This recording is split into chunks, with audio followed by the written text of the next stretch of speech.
కోకాపేటలో భారీ అగ్ని ప్రమాదం జరిగింది. జేఆర్ టవర్స్ లోని రెస్టారెంట్ లో గ్యాస్ పైప్ లీక్ తో పేలుడు సంభవించింది. పలువురు ఉద్యోగులకు గాయాలయ్యాయి. ఒకరి పరిస్థితి సీరియస్ గా ఉన్నట్టు తెలుస్తోంది. అగ్ని ప్రమాదం జరిగిన భవనంలోనే పలు ఐటీ కంపెనీలు కూడా ఉన్నట్టు తెలుస్తోంది.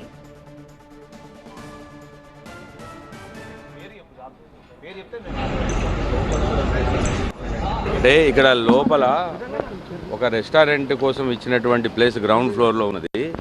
అది ఫైర్ యాక్సిడెంట్ కాదు. అంటే మేము కూడా ఫైర్ యాక్సిడెంట్ దీనికి కన్ఫ్యూజన్లో ఉన్నాం. ఆ ఫైర్ ఆఫీసర్ చెప్తారు దానికి వేవ్ కొడుతుంది కదా, గ్యాస్లో ఉన్న వేవ్ కొట్టడం ద్వారా అయినటువంటి బర్న్ ఇంజురీస్ అని చెప్తున్నారు డాక్టరు. బర్న్ ఇంజురీస్ అయినాయి, all out of danger as it is as of now. 6గురికి ఇంజురీస్ అయ్యాయి, మైనర్ ఇంజురీస్ అయినాయి. ఒక్కతనికి కొద్దిగా ఎక్కువ ఇంజురీస్ అయ్యాయి. అది burn injuries with the causing wave అంటే ప్రెషర్ కొట్టడం ద్వారా అయిందని చెప్తున్నారు. గ్యాస్ ఈజ్ గ్యాస్ ప్రమాదకరంగానే ఉంటుంది. అది మనం యూజ్ అయిన లేదు, వీళ్ళ పైప్ లైన్ సప్లై ఉంటుంది కదా గ్యాస్ లైన్. లేదు, వాళ్ళు ఇస్తారు. ఇప్పుడు fire injury and gas injury అనే దానికి తేడా మనకు కూడా ఇప్పుడే అర్థమైంది. అది ఫైర్ ఇంజురీ కాదు, ఆ గ్యాస్ వేవ్ తోటి కొట్టినటువంటి injury. But that is also burn injuries అవుతాయి. అది ఫైర్ వాళ్ళు కన్ఫర్మ్ చేస్తారు.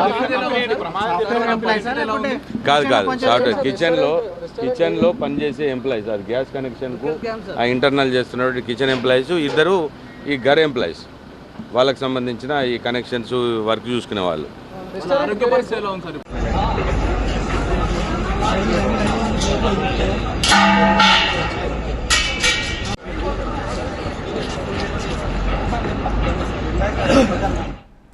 సో అది కోకాపేటలో గ్యాస్ కి సంబంధించిన ప్రమాదం జరిగిందని పోలీస్ ఇన్స్పెక్టర్ చెప్తున్నారు. జేఆర్ టవర్స్ లోని రెస్టారెంట్ లో గ్యాస్ పైప్ లీక్ కావడంతో అక్కడున్న ఉద్యోగులు గాయపడ్డారు. ఒకరి పరిస్థితి సీరియస్ గా ఉంది.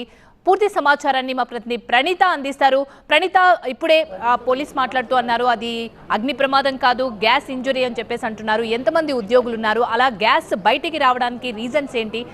ఒకరి పరిస్థితి కూడా సీరియస్ ఉన్నట్టు తెలుస్తోంది. ప్రజెంట్ ఎగ్జాక్ట్లీ కోకాపేట చౌరస్తాలో ఉంది జిఏఆర్కి సంబంధించినటువంటి బిల్డింగ్ ఇది. సో ఇటు సైడ్ బిల్డింగ్ని చూస్తే చాలా హై లెవెల్లో బిల్డింగ్ ఉంది. సో ఈ హై లెవెల్లో బిల్డింగ్ ఉన్నటువంటి దాంట్లో గ్రౌండ్ ఫ్లోర్లో ఈ రెస్టారెంట్కి సంబంధించినటువంటి బిజినెస్ స్టార్ట్ చేస్తున్నారు. సో ఈ రెస్టారెంట్కి సంబంధించినటువంటి పైప్ లైన్ అక్కడ కన్స్ట్రక్ట్ చేసినటువంటి తరుణంలోనే ఈ ప్రమాదం సంభవించినట్టు తెలుస్తుంది. అయితే సాయంత్రం 4:30 to 5 అరౌండ్ ఈ ఇన్సిడెంట్ జరిగినట్టు తెలుస్తుంది. అయితే ఇన్సిడెంట్ జరిగినప్పుడు 5గురు లోపల ఉన్నారు. సో వాళ్ళలో మొత్తం 5 మెంబర్స్ కూడా ఇంజ్యూర్డ్ అయ్యారు. వీళ్ళందరూ కూడా ఆ కిచెన్ వర్క్స్కి సంబంధించినటువంటి కన్స్ట్రక్షన్ దాంట్లో పనిచేస్తున్నట్టు తెలుస్తుంది. సో ప్రజెంట్ ఈ ఇన్సిడెంట్కి సంబంధించి మనతో మాట్లాడేందుకు ఏసీపీ రమణగౌడ్ ఉన్నారు. ఒకసారి మాట్లాడదాం సార్. ఇప్పుడు ఎంతమందికి సీరియస్ ఉంది సార్? 6గురికి ఇంజురీస్ ఉన్నాయి. అందులో ఒక్కరు 50% ఉంది. 50% అంటే 50% బర్న్స్ ఉన్నట్టుగా చెప్తున్నారు. సీరియస్ అంటే 50% అంటే మేము జనరల్గా కొద్దిగా జాగ్రత్తగానే ఉంటాం. మిగతా 5గురు అయితే మామూలు ఇంజురీస్ ఉన్నాయి. అది వేవ్ ఇంజురీస్ అని అంటున్నారు. అది ఫైర్ ఆఫీసర్కి చెప్పాం. వాళ్ళు వచ్చిన తర్వాత వాళ్ళు చూసుకున్న తర్వాత చెప్తారు. ఏ టైంలో అయింది సార్ ఇన్సిడెంట్? ఇది అరౌండ్ 5:30.